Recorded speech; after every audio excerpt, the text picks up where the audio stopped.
Hi, everybody. For those of you who don't know me, my name is Peter Llewellyn. I run the services at MedComms Networking.com. So information, services, resources, activities for people who work in and around the global community of people who work in and around medical communications, medical education, medical publishing, and the associated businesses. And a shout out to people who are interested in joining our business. We provide a lot of information at First MedComms job specifically for those of you who want to know more about being a medical writer or account manager and whatever. We produce a lot of video content, and you'll find more than 500 videos now over at NetworkPharma.tv. So lots to go and have a look at. At the moment, I'm having a bit of fun. I'm talking to people around the world who have been working in medcoms. I'm just asking them for 10 minutes or so just to chat about their personal journeys. Today, I'm absolutely delighted to have Steve, and Steve's over in Melbourne at the moment in Australia. So, Steve, tell us a little bit about your personal journey. Start at the beginning. How did you get? What were you doing, and how did you get into medcoms? That's where it interestingly starts. Okay, thanks, Peter. So I got into medcoms almost 13 years ago now, and I was living over in the UK, in Oxford, and like many a person who spent quite a lot of time in the academic environment, doing postdocs and all that kind of stuff. I came across an alternative career possibility of medical communications towards the end of my postdoc in Oxford. And that happened as well by attending some of your NetworkPharma careers events that you had been running for 2 or 3 years, I think, at that point. Right. Yeah. So I got active in that, went to a few of those careers events, got connections with recruiters. I did a bunch of writing tests in 2010, quite a few different agencies, and eventually I became a medical writer. Got finally cracked it at Oxford PharmaGenesis, after doing about 5 or 6 different writing tests, I think. So started out as a medical writer, doing a lot of publications work at the Barnes, Oxford PharmaGenesis, and the Tubney Barnes. Some people say the traditional home of our company, and spent, I suppose, the typical kind of pathway of um, uh, going from a writer, senior medical writer, comms Right. consultant. Became obviously pretty good at my job in publications. I suppose was the main type of work I did when I was over in the UK was publications. I spent a little bit of time in our London office around about 2016/17. Then I eventually decided that it was time to return to Australia. So I was in Oxford as a visiting postdoc, if you like, from another part of the world, because Oxford's full of people like that. Yeah, I ended up living in Oxford after for 10 years, when originally I thought I would be there for maybe just 2 or 3. Right. Yeah. So I made the decision to return to Australia, and as part of that, I ended up well, the company sort of invited me to consider or think about whether there was a business case for there to be an Oxford PharmaGenesis office in Right. Australia. And so before I left the UK, the last sort of 6 months or so, before I left, I was developing a business plan to set up Oxford PharmaGenesis in Australia. And so I returned to Australia middle of 2017, settled back into life in Australia after a decade of not living here. And the start of 2018, we opened up the Melbourne office of Oxford PharmaGenesis. Started out as myself with another writer soon after, and we sort of gradually built up a team, explored the environment out here for doing MedComms, and here we are today. 5 years later of the Melbourne office of Oxford PharmaGenesis. We've just celebrated our 5th birthday. Right. Happy birthday. Yeah. Just let me Thanks. go back a stage. There's a couple of questions in there I wanted just to explore a little bit. Firstly, moving from academia into Oxford PharmaGenesis, into medical writing. Can you think back to that stage? What was sort of attracting you, and what was, I mean, say a little bit. Were you wanting to leave academia? Was that what was driving you? And what were you finding in medical writing that suited you better? Or did you just, I don't know, see medical writing as an attractive option to go into? What was the tension in there in terms of wanting to leave academia and come into the commercial business? Do you see what I mean? I suppose I was maybe not massively ambitious when I was in academia. I tended to just be the sort of person who likes to stay in one place and sometimes take a while to think about changing, doing something different. So for a long time, I just stayed in academia, was comfortable being a postdoc and enjoying living in another country. So I didn't really, have any major things I didn't like about being in academia. But I think I probably knew that I was not going to be running my own lab in the long term, and I wasn't going to be a lecturer, and I wasn't going to be applying for my own funding. I think I knew that inside. So it wasn't so much that something was driving you out. It was just a sort of a natural thing, and you got, I guess your mind was opening up a little bit. You saw the careers events, you came along, you started to discover there was something different out there, and sort of got attracted into the business. I thought about going into industry itself, maybe doing. So I was a medicinal chemist. I thought about being a industry chemist and maybe doing some drug discovery chemistry in one of the companies, one of the pharma companies. But I wasn't motivated enough to make that happen really either. And it was MedComms turned up, your events turned up, Peter. That was just a sort of convenient way to explore different career opportunities. And I suppose at the time MedComms seemed quite appealing. Okay, and the story isn't unusual. I mean, people still have a little bit of a habit of dropping into MedComms when they discover it. It's still a little bit of an invisible business, despite everything that we're doing. Yes, people find it and then discover that there is quite an exciting career there. So, so you that's got right. into medical writing, which is great. Cool. And just go ahead a little bit. What I'm intrigued about is the move from the UK to Australia. I mean, practically, I guess it's just nice that a company like Oxford PharmaGenesis can be open to that and can support you. Yeah. But just trying to, can you explain a little bit, what the differences are? I mean, you had to put your business case together, so you've thought about this quite a bit. What's the differences between doing MedComms over somewhere like Australia versus somewhere like UK? Can you sort of compare and contrast that a little bit? Well, it is quite different, I suppose. It ultimately depends on where you think most of your clients are gonna come from, when making this comparison.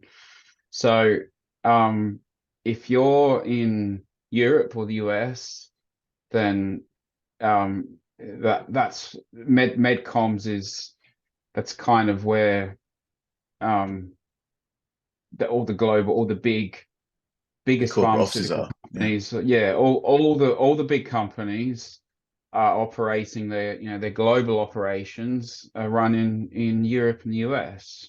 So unsurprisingly, that's where most of the budgets available for MedComms is there. And particularly the publications work. Right. global publications plans that are all run out of Europe or the US. So enter Australia, you can either think, well, where do we think our clients are going to come from? Are we going to try and get Australian clients? Well, maybe we should think about it. What sort of projects are we likely to be able to do for Australian clients? And how much budget are they going to have compared to European clients? And you kind of have to weigh up all those things. And so it turns out there's not a lot of publications going on with Australian-based clients. Right. There's the odd review article, or sometimes there might be a local study or a regional study or a subgroup analysis of a study, including patients in Australia. You might be lucky to stumble across one of those occasionally, or an encore abstract in a poster, but that's kind of about the limitation of publications work you can get out here, in our experience. The budgets may be a bit different as well compared to what we're used to in Europe. So it became clear fairly early on that might be a challenging way to have a sustainable business out here. So we found the other types of work that there are definitely more opportunities is local medical education, Right. where, so taking the global assets and repurposing them, and a lot of that sort of, in digital formats these days, podcasts, pre-recorded videos, things like that. So there's a bit of work there, and we did some of that work in our early days. But we've since then we've managed to tap into different publication markets outside of Australia, because, as explained before, Australia is tough to build a publications writing agency for, based on the traditional sort of model of publication planning support that we're used to. But there's work in Japan, for example. Right. Japan's an exciting market, which we've managed to build a bit of business around Japan. And the West Coast of the US is another. We have a few clients out there. So from there, we've been able to serve those markets, and that's kind of really now what's helped us to be a successful office is serving those clients more so than local Australian clients. Oh, okay. So I mean, it becomes a case that you happen to be based in Australia, but you're obviously working at a regional type level. And the other That's question right. I thought was worth maybe just asking you, if you can tell me, in a company like Oxford PharmaGenesis with offices around the world, basically, and you're as we're discussing, it's a regional office that you're running rather than an Australian office, as it were. I'm also intrigued a little bit. I mean, presumably there's some practical advantages to Oxford PharmaGenesis having people in different parts of the world working in different time zones.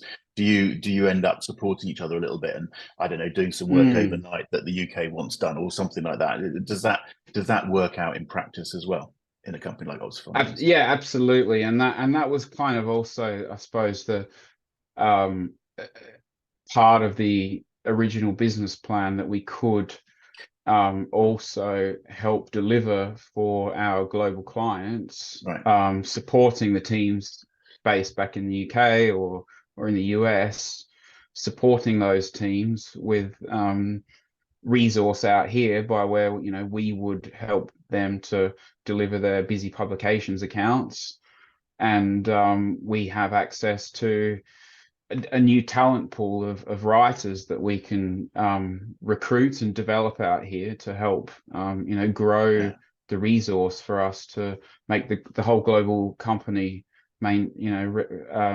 still be successful. And we've done a bit of that still, in that we certainly did quite a lot of that in the background in the first 2-3 years. We haven't needed to do as much of that. But there's also, like you said, we're also here and able to support our global colleagues where they have like a meeting, they've got a congress, for example, in the region that Right, right. we can support activities around that congress without having to fly people all the way from the UK. And we've had a few instances where we've been able to provide that support as well. All right, cool. And the I mean, it seems from where I'm sitting over here in Oxford that there's quite a lively community over sort of Australia, New Zealand, that sort of region, which has grown over the last few years and has become more lively. You know, and a number of the agencies have moved in, like yourselves, and set up offices and so on. Just tell us, just briefly, just say a few words about the Asia Pacific MedComms network that has its roots in a little nonsense that I used to do a few years ago when I used to have the Zoom meetings with medical writers from New Zealand, and then it was taken over by Amanda, and you got involved. Just a little bit of just what you're doing within that group, because I think that's a nice thing to talk about as well, is the fact that you're supporting that sort of network and that community of people in that part of the world. Just say a few words about how that's working. Sure.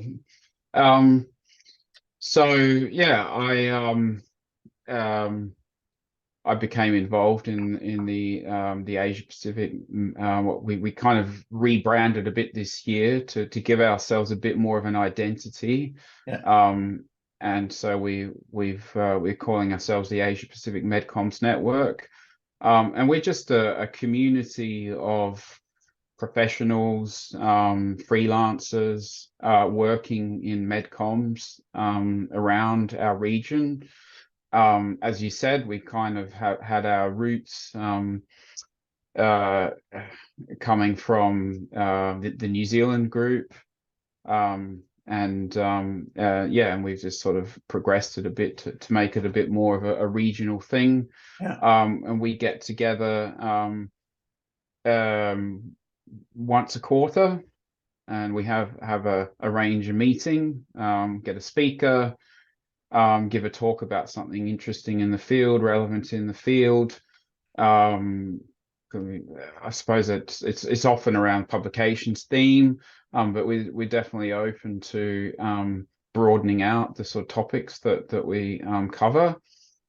So we just like to give opportunities for people in the region, a different platform for them to present and help to educate the community out here.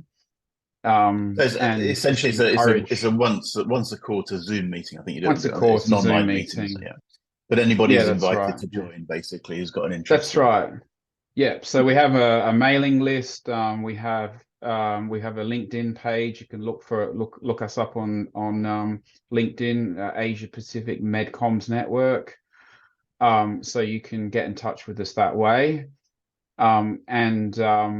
Yeah, it's really just a community. It's informal. We depending on how many people we get at our meetings, we'll have some breakout sessions for half an hour just for you to get a chances to meet some new people. And earlier this year, when we had our first meeting under our new identity of Asia Pacific MedComms Network, and we developed a new logo to go with that, we had about 50 people actually at our meeting Right. in March. We were really pleased about, had a great turnout, and we have quite a few people from Australia and New Zealand, but also quite a decent turnout from Southeast Asia, from Right. a few people from a couple from Singapore, from China, from Japan. So we are starting to get that real Asia Pacific recognition. So, yeah. Yeah, And getting a so real bit of community going there, which is great. Absolutely great. yeah. Okay. Look, so look, it's great listening to you talking, and it seems a long time ago since we met in Oxford. So a lot's happened Yeah. since then. So Yeah. congratulations and well done on your fifth Thank birthday, and you. obviously look forward to the next 5 years and so on. I'm gonna draw a line there. This is just an opportunity to hear a little bit about your story, and we've done that. That's great. You've done well, and it's lovely to hear about the success of the networking groups and so on and so forth. So if I can, on that note, just say thanks very much for sharing your story with us, and take care. Okay, take care. Bye. And thanks.